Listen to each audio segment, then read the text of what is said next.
Buenas noches, programa número 374 de Entre Ustedes y Nosotros. Buenas noches, Osvaldo. Buenas noches, Jorge. El pasado 2 de septiembre se celebró el Día de la Industria. Una nueva oportunidad que tuvo la presidenta para aprovechar esa verborragia que la impulsa a utilizar permanentemente la cadena nacional en un acto absolutamente obsceno, en una actitud que realmente evoca un despotismo. Y como lo dijimos en un último programa, se me ocurrió acuñar esa frase despotismo leccionario, porque si bien tiene una legitimidad de origen que le da ese 54% con el cual está machacando permanentemente, esto no hace de que ella pueda aplastar al otro 46% e incluso generar estas cadenas nacionales que ya llevan 16. Consolémonos, Chávez ya va por las 50 en lo que va del año. Y consolémonos también porque Chávez llegó a hablar este año hasta 10 horas. Cristina tiene el récord un poco más alejado, habló 3 horas cuando fue la apertura de las sesiones ordinarias del Parlamento Nacional. Lo que ocurre es que a uno le subleva la actitud, no porque haya sido en horas de la noche solamente, porque en ese caso hubo mucha gente, sobre todo en un horario prime, como se dice en la jerga televisiva, en el cual la familia se reúne por cuestiones, obviamente es el momento en que se puede producir esa comunión familiar y en muchos casos hay razones de esparcimiento que hacen que uno prenda la televisión para ver graduados, Tinelli, una película, algún espectáculo deportivo. Claro, como la cadena venía continuada, Racing Atlético de Rafaela, que había precedido a esta cadena, cumplió religiosamente, incluso más. Hubo un penal en el último minuto que yo dije, ahora se va a postergar. Era imposible que ese partido se postergara, aunque hubiera ocurrido una hecatombe, porque estaba pautada la cadena nacional. Pero además la cadena nacional que se emitió había sido grabada unas horas antes para no entorpecer el fútbol para todos, porque en ese intervalo, en ese entretiempo, que se aprovecha también para fustigar rivales, para, no futbolísticos, sino políticos, para hacer una, con los 2.800 millones de pesos que ya nos costó a todos los argentinos, a un futboleros como somos Osvaldo y yo, y que nos gusta ver fútbol y ir a la cancha, pero que no se utilice la plata nuestra para hacer propaganda política de la forma descarnada y abusiva con la que se viene realizando. Por supuesto, la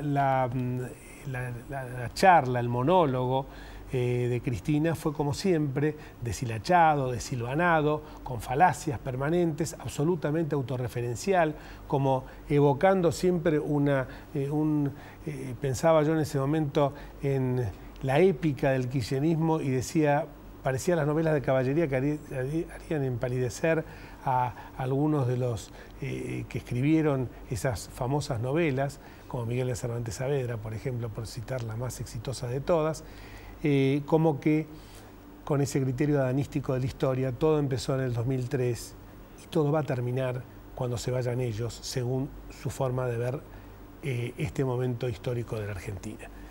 Lo triste es que en otras latitudes nos siguen visualizando muy mal. No solo los índices de transparencia internacional son paupérrimos respecto de la Argentina, el nivel de comprensión de los textos por los chicos, que ahora se los quiere hacer votar a los 16 años, es de los más bajos de Latinoamérica, o de América en su conjunto, sino que también ni siquiera en las elecciones que se están realizando, los caucus del Partido Demócrata en los Estados Unidos de América, partido que en cierta medida tendría más afinidad que el republicano con el gobierno actual y con otras fuerzas políticas, desde luego, ni siquiera hace la mención a la Argentina cuando se habla de política exterior hacia la región. Y así se habla, por ejemplo, del traspaso exitoso y pacífico de las democracias en su traslado de los mandatarios en Uruguay, en El Salvador. Se habla de unas democracias vibrantes desde México hasta Brasil y desde Costa Rica hasta Chile. Se habla también de reclamar mayores libertades en Cuba y Venezuela, la Argentina absolutamente ignorada. De estos temas y también de la reforma constitucional y de qué hace la oposición, que es lo que nos planteamos siempre, y de, por supuesto, hoy siendo 11 de septiembre, recordar al padre de la educación, que fue Domingo Faustino Sarmiento, vamos a hablar en este programa.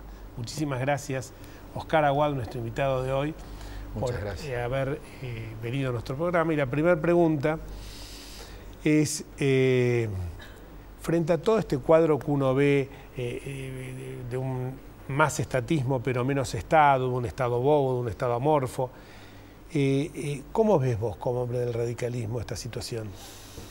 Bueno, buenas noches. La verdad, con mucho optimismo. Eso es muy bueno. Yo creo que estamos en el final de una época. Creo que estamos en el desenlace de un tiempo, de un largo tiempo perdido para entrar en una etapa de recuperación del país. Alguien dijo sobre Venezuela, de la agonía al éxtasis. Estamos en ese trance. Yo creo que se termina el populismo en la Argentina. En el tiempo más extraordinario de nuestra historia hemos dilapidado de nuevo nuestro destino. Y esto se paga y tiene consecuencias. Por eso soy optimista. Creo que viene un final de época y que la Argentina va a empezar a reconstruir una alternativa superadora. Estoy convencido de eso. ¿Usted cree que para que termine el populismo, la sociedad reclamará otro tipo de valores? Porque pareciera que el populismo está encarnado no solamente en el oficialismo, sino en muchos otros sectores de la vida argentina. Es que tenemos una suerte. Siempre al peronismo le tocó gobernar derrochando y el radicalismo tenía que hacer el ajuste. El ciclo populista es derroche y ajuste. La suerte es que a este gobierno la bomba le explotó en la mano y como se sucedieron a ellos mismos, al derroche populista le viene el ajuste populista que lo tienen que hacer ellos. Es decir que ya no hay más que probar.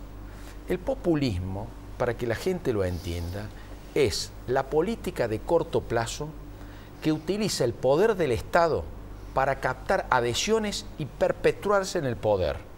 Son regímenes autoritarios, personalistas, clientelares, que no solucionan los problemas. Eso es el populismo. Entonces la Argentina, si termina con esos tiempos, que no es de este gobierno, es de muchos gobiernos antecesores a este, tiene que comenzar una etapa donde empieza a solucionar los problemas sociales que tiene la Argentina. A contar, 11 millones de pobres, 2 millones de excluidos, el 40%, con lo cual hay un problema en el sistema de producción. Si hay 11 millones de pobres y la gente en la pobreza es porque no tiene trabajo o trabajo en blanco, hay que generar trabajo. Es decir, hay un problema en el sistema de producción que produce pobres y excluidos. El 40% de los chicos no termina el colegio. Y de los que terminan el colegio, el 50% no entienden lo que leen. Es decir, no aprendieron. Tenemos un problema en la matriz educativa del país. Es decir, llega el momento en que tenemos que empezar a solucionar estos problemas. Yo soy optimista. Creo que la Argentina tiene todas las posibilidades, todas, mucho más que otros países, para solucionar estos problemas, porque tiene recursos naturales inagotables y recursos humanos increíbles. Es decir, sí, tenemos todo para ser una potencia. Depende de nosotros que la seamos. No, nadie nos ha puesto la traba, nadie nos ha puesto el pie, no se nos vino el mundo encima. La decisión de pasar del subdesarrollo al desarrollo es una decisión que la tenemos que tomar nosotros. No depende de nadie. Ser subdesarrollado en un país como la Argentina es haber renunciado a desarrollarnos. Sí, lo que pasa es que uno cuando ve, precisamente por lo que vos decís, Oscar, este populismo desenfrenado, que lo único que busca es la concentración del poder, la concentración de la riqueza, porque en definitiva se pasó de un capitalismo de amigotes a un estatismo en el cual siguen detentando las herramientas del poder las mismas personas, y una vez que hay 11 millones de pobres, esto es un número que es tal cual, y esos pobres a veces uno dice, no reaccionan porque les falta educación, están resignados, pero además en muchos casos, valiéndose de la miseria, de la situación de extrema pobreza en la que viven, necesitan imprescindiblemente el subsidio del Estado, porque si no, entonces ven como que el maná es la señora que está en la Casa Rosada, es la única que le puede dar, Ahora, ¿cuándo llega el momento de que el populismo tiene que ajustar? cuando el Estado ya no tiene los recursos para seguir subsidiando la pobreza. Entonces ahí se viene el mundo abajo. Hoy se está cuestionando los subsidios al transporte, los subsidios a la electricidad. Es decir, cuando se agotan los recursos que no son inagotables, viene el tiempo del ajuste. ¿Qué le toca a este gobierno? Vos decías recién con toda esa actitud de que la presidenta usó la cadena para festejar el Día de la Industria. Bueno, Pellegrini dijo aquella famosa frase, no hay país sin industria. Hoy habría que completar la frase diciendo, no hay industria sin energía. La Argentina está sufriendo una terrible dieta energética como consecuencia de las malas políticas de este gobierno. ¿Dijo algo la presidenta a los industriales de cómo va a salir de esa dieta? El Día de la Industria le debió haber dado la buena noticia de cómo la Argentina superaba el problema energético. El que señaló esto en un acto paralelo, después nos enteramos, fue Paolo Roca. Claro. Y por eso fue severamente ¿Sí? cruzado después por el ministro de Vida. De Roca dijo exactamente esto, que el país tiene trabado su desarrollo por la falta de energía, que desde 2008 se ha perdido competitividad, que no hay inversiones de hace 2 años. Todo esto, que lo dice cualquier empresario. Es generoso, Paolo. Privadamente. Hace más de 2 años que no hay inversión en la Argentina. Claro. Es generoso. Pero estamos hablando de inversiones directas. Yo, ¿no? Cuando estaba viendo la cadena nacional, decía, en lugar de industria, el Día de la Industria debe haber sido el Día del Ensamble. Porque cuando habla de la industria electrónica, yo digo, nos están Somos mintiendo. ensambladores. Somos ensambladores. Y esto se lo digo a la gente mirando la cámara, porque hay cosas que me sublevan. Y lo que estamos hablando en este momento me subleva porque quiero ser optimista como vos, Oscar. Pero que la gente sepa que cuando se está ensamblando las piezas esas, que el único valor agregado casi en la industria nacional son las cajitas de Tergopol donde van los celulares, el folleto que se imprime y la caja exterior en la que se despacha. El resto es todo chino, vietnamita, coreano. Bueno, pero lo más grave, la industria automotriz. El 80% de los autos que se producen en la Argentina son brasileros. Con lo cual pagamos salario brasilero, impuesto brasilero, logística brasilera, publicidad brasilera. Pero como modelo de actividad empresaria se exaltaba a la salada en el mismo Día de la Industria. Ahora, yo quiero ratificar esto. Los problemas de la Argentina son problemas sociales de fondo que hay que solucionar. Si hay 11 millones de pobres, no podemos abandonar a los pobres. Es decir, el desarrollo se tiene que hacer mientras le estamos estirando la mano a los que no tienen, para sacarlo del lugar donde están. Seguro. Es decir, esto no es abandonar a la gente a su suerte, no. Es crear un sistema donde el esfuerzo tenga valor. Porque es un problema de valores y contravalores. El esfuerzo no tiene valor en la Argentina. Se ha perdido la cultura del trabajo. Acá da lo mismo trabajar que no trabajar. Da lo mismo estudiar que no estudiar. Es decir, bueno, ahora, si yo digo, no debe dar lo mismo trabajar que no trabajar, tengo que crear un sistema donde todos puedan trabajar. Seguro. Porque si no, la responsabilidad es del Estado que no genera las condiciones para que haya trabajo. ¿Y cómo se empieza para eso? Mira, el tema no es tan complicado. A ver, yo sí puedo, ¿hay tiempo? Tenemos todo el programa, Oscar. Yo tengo yo pongo un ejemplo con el cual es muy fácil determinar lo que le pasa a la Argentina. Nosotros tenemos una matriz de exportación que es subdesarrollada. ¿Por qué? Porque si nosotros ponemos en un contenedor todo lo que produce la Argentina y vende al extranjero, ese contenedor vale $500 la tonelada. Dentro del contenedor van 2 puestos de trabajo y un 25% de tecnología. El contenedor que viene de afuera, y nosotros pagamos la importación, por eso no hay dólares, vale $1.500 la tonelada, vienen 25 puestos de trabajo adentro y 68% de tecnología. La diferencia entre un contenedor y el otro es el subdesarrollo. Muy bien. ¿Podemos nosotros tener un contenedor de $1.500? Pero por supuesto que podemos. Ahora, para eso hay que trabajar. ¿Qué cosas habría que hacer rápidamente? Primero, garantizar la institucionalidad del país, la división de poderes, que funcionen los 3 poderes autónoma e independientemente.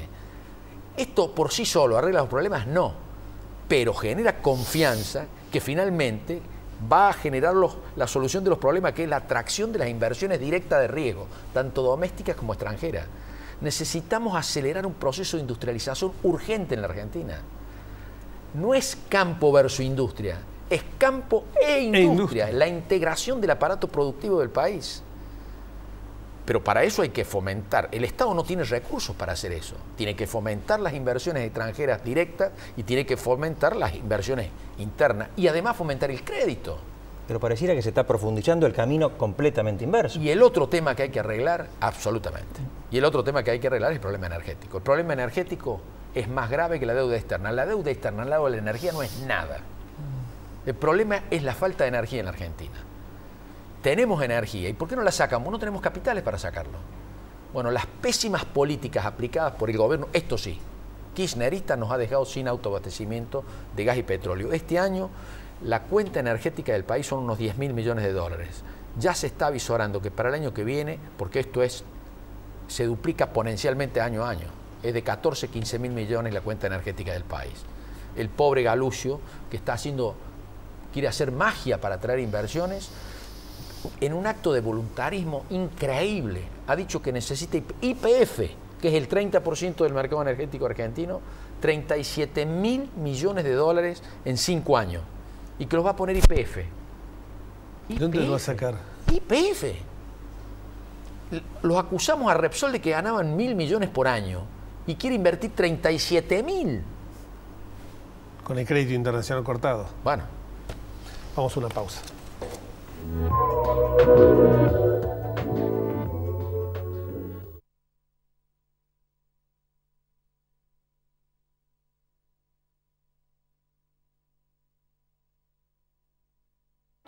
Estudia con los que saben. Carreras cortas con salida laboral. Consultor inmobiliario, tasador, martillero público y corredor. Presencial y a distancia. Instituto de Capacitación de la Cámara Inmobiliaria Argentina. www.isi.edu.ar.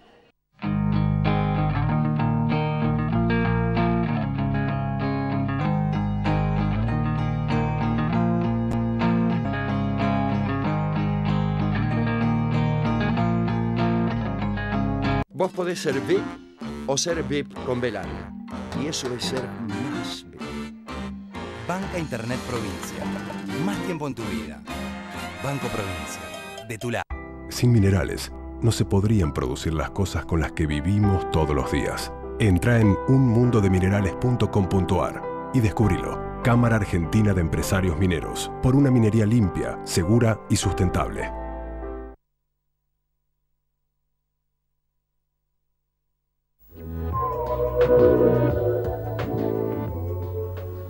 11 de septiembre, Día del Maestro, homenaje a Domingo Faustino Sarmiento. Con esto que le quieren cambiar, porque viste que también le cambian, Manuel Belgrano dejó de ser general para ser doctor y era José Manuel Belgrano, ¿no? Porque le cambiaron... Manuel Joaquín. No. Le cambiaron el nombre, la conductora oficial, y en lugar de Manuel Belgrano dijo José Manuel de Belgrano, algo así. No, acá somos bastante precisos, sobre todo con nuestros próceres. Domingo Faustino Sarmiento. Bueno, Sarmiento ha sido un lujo para la Argentina. Hoy lo recordamos por ser el 11 de septiembre, Día del Maestro. Vos sabés que en general en América Latina se ha celebrado el Día del Maestro el 11 de septiembre en homenaje a Sarmiento. Sarmiento, bueno, tuvo muchas virtudes y tuvo algunos defectos también que siempre ahora se suelen señalar pretendiendo la Cámpora dice que era de derecha. Claro, es curioso esto de que Sarmiento, que siempre se lo señaló como una figura, como que lo fue, figura progresista, y que quienes se manifestaban sus adherentes, bueno, los radicales, los socialistas, no así los conservadores, los nacionalistas, los fascistas, ellos siempre lo detestaron a Sarmiento. Y ahora este hombre progresista aparece como reaccionario frente a estos irracionalismos actuales. Bueno, no, Sarmiento tuvo... Y Rosas como progresista. Bueno, Sarmiento decía, pudo tener algunos defectos, era un hombre frontal, pero no era alguien, un analista sereno, sino un luchador. Grusac lo llamó, en el artículo que escribió en La Nación cuando se supo de su fallecimiento, el formidable montonero de la lucha intelectual. ¿Y su obsesión cuál fue? Bueno, el progreso, la civilización, una república de ciudadanos. ¿Y con qué medio para lograrlo? Bueno, la escuela. La educación popular, accesible a todos los ciudadanos. Miren qué herramienta progresista, mediados del siglo XIX. Cuando Sarmiento es presidente y hace el primer censo de la Argentina, el 87% de la población era analfabeta. No era esto una demanda general de la clase dirigente. Él lo vio y fue un vanguardista. Y predicó como maestro rural, como estudioso en Europa y en Estados Unidos de los sistemas educativos, como impulsor en su vejez de la Ley 1420, educación laica, libre, gratuita y obligatoria, hasta como diseñador de edificios y de pupitres. Es decir, esta obsesión generó el sistema educativo argentino, que fue la base de nuestra gran clase media, hoy tan vapuleada. De manera que desde aquí rendimos un homenaje a Sarmiento, que representa, yo diría, el contramodelo. Todo lo que este modelo tiene de autoritario, de corrupto y de decadente, bueno, lo contrario lo representa la figura de Domingo Faustino Sarmiento. No sé si el diputado Aguad coincide. No solamente coincido, creo que con Alberdi los dos tenían grandes diferencias. Sí. Fueron dos de los aportes culturales más importantes que ha tenido la Argentina en su historia. Hay unas famosas cartas quillotanas. Claro, la 101. Claro, que era cuando Sarmiento estaba exiliado en Chile. Desde Quillota escribía, que intercambió con Alberdi sobre cómo debía ser el sistema educativo nacional. Esa es una cosa extraordinaria. Uno, Sarmiento sostenía, hay que educar ciudadanos. Y tenía razón en ese tiempo. Y Alberdi, con una visión de futuro increíble, le decía, no, hay que educar trabajadores. Ese debate se dio a mediados del siglo XIX. Hoy ese debate no está concluido. Nosotros no sabemos si tenemos que educar ciudadanos, trabajadores, las dos cosas, porque la verdad es que no educamos nada. La calidad de la educación en la Argentina se deteriora año a año, como surge de los índices, y ni siquiera nos sometemos a las pruebas internacionales. La verdad, el sistema educativo tendría que tener reflejo en el sistema de producción del país, ¿no es cierto? Pero como nosotros no tenemos un sistema, un programa o un sistema de producción definido, en la Argentina hay ciertas ciencias que no se desarrollan, que son las ciencias duras, desgraciadamente. Entonces, las ciencias sociales son las que abundan en el sistema educativo nacional. Ya lo decía Alberdi en la base, en el país sobran los abogados como yo. Bueno, ya lo y como yo. Y no hay ingenieros. Y no hay ingenieros. Vámonos.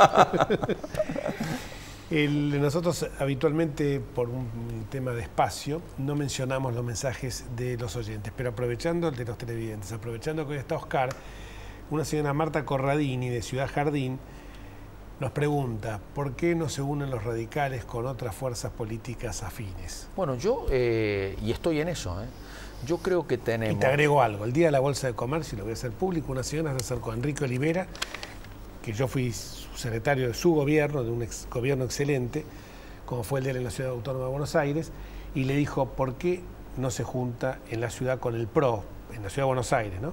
Con el PRO, y Olivera no respondió, pero entonces yo le dije, viste, lo que ve la gente es que si bien no hay una sola oposición, porque hay distintas oposiciones, creo que hay comunes denominadores ante el peligro de este avasallamiento, este pisoteo de las instituciones y de la Constitución, que van a obligar a que de alguna manera... Pero además hay objetivos superiores a las personas y a las ideas. El país es un objetivo superior. Yo estoy convencido de que tenemos que unirnos los que pensamos de que la Argentina tiene la necesidad de construir otro modelo, otro programa de gobierno. Si yo hablo de que la Argentina tiene que cambiar su matriz de producción, esto no lo puede hacer ni yo, ni vos solo, ni el radicalismo solo. Esto tiene que haber un programa de unidad nacional donde todos coincidamos que queremos subir al mismo barco y que queremos ir al mismo lugar. Si no, esto no funciona. La sociedad está llena de intereses contrapuestos. La política es el arte de construir consensos en los intereses contrapuestos, no de enfrentar unos contra otros o de sacarles a uno para darle a los otros. Hay que tratar de construir consensos para llegar al lugar donde queremos ir. Entonces, yo estoy convencido de que tenemos que unirnos. No es fácil suplantar un modelo por otro. Lo podemos hacer si tenemos el poder suficiente. El populismo utiliza el poder para someter al adversario, utiliza el poder del Estado para apropiarse del Estado, de los bienes del Estado. Cuando gobierna el populismo, la corrupción asume aires orgullosos, se persigue la virtud, se exalta el vicio. Bueno, cambiar todo eso es una tarea complicada. Tenemos que unirnos los que pensamos iguales. De esto se trata. y mirar los objetivos que tiene el país, que son trascendentes a las personas y a las pequeñas ideas que nos pueden diferenciar con otros. ¿Tiene que preguntar? Le quería preguntar si para ese objetivo podría ser un elemento convocante y un denominador común, en primer lugar, la oposición al intento de reforma constitucional. Absolutamente, absolutamente. Yo pienso esto, para mí el tema de la reelección es un tema casi secundario. Primero porque creo que la presidenta no va a ganar otra elección. Vuelvo a reiterar, estoy convencido que estamos frente a un final de época, ella representa una época, pero sí me preocupa que ella, la presidenta, haya dicho que lo que hay que reformar es la parte dogmática de la Constitución. Entonces se ponen en juego nuestras libertades, como la libertad de prensa, como el derecho de propiedad, como la libertad. Está en juego el poder de la Constitución de haber frenado al Estado contra el ciudadano, porque esa es la parte dogmática, son los derechos y garantías que tienen los ciudadanos frente al Estado. Si la presidenta quiere tocar eso y se toca eso, bueno, ahí sí se puede producir un derrumbe. Ahí va a ser muy complicado salir de ese lugar. ¿Esa unión de la que vos hablas es para el 2013 o para el 2015? No, yo creo que hay que hacerlo para el 2013. Nosotros tenemos que tratar de ganar las elecciones para que no se produzca el intento de reformar la Constitución. Y yo tengo una experiencia, nosotros venimos, yo soy de la elección ganada en el 2009 con una oposición absolutamente dispersa y así no fue en el Congreso. Es decir, yo creo que tenemos que juntarnos los que pensamos iguales, tratar de conformar una fuerza para parar este avasallamiento de querer reformar la Constitución. Y es sería el primer indicio, si llega a ser y resultar exitoso, de que la oposición se puede unir, no la oposición, la alternativa a este modelo y sí, empezar a construir otro además modelo. Hay algunos que se llaman opositores que no son tales. Así es. Seguro. Así es. Y además hay opositores indecisos, que han sido opositores en un tiempo y han sido... En el radicalismo, ¿este temperamento que vos adoptás es moneda corriente, es algo que es común o vos sos una voz aislada? No, hay muchos radicales que pensamos de la misma manera, muchísimos radicales. A mí me lo hacen saber en cada lugar donde voy. Yo tengo la suerte de poder difundir lo que pienso a través de la televisión o de algunos medios. Y la gente me reconoce, eso quiere decir que piensan lo mismo. Este tema del sistema de cambiar la matriz de la educación, de cambiar la matriz del sistema de producción, de generar puestos de trabajo, es un tema que hay que explicarlo y la gente lo entiende perfectamente. Es muy alentador lo que decís y sobre todo es muy alentador que nosotros que siempre estamos acá en una posición bastante crítica, nos gusta escuchar voces de aliento, voces de optimismo. Y nos vamos... y no queremos vivir más encadenados, como dice nuestro himno hoy del ruido de rotas cadenas, y sobre todo queremos vivir en libertad, como también dice nuestro himno nacional. Nos vemos hasta el próximo martes si Dios quiere. Chao.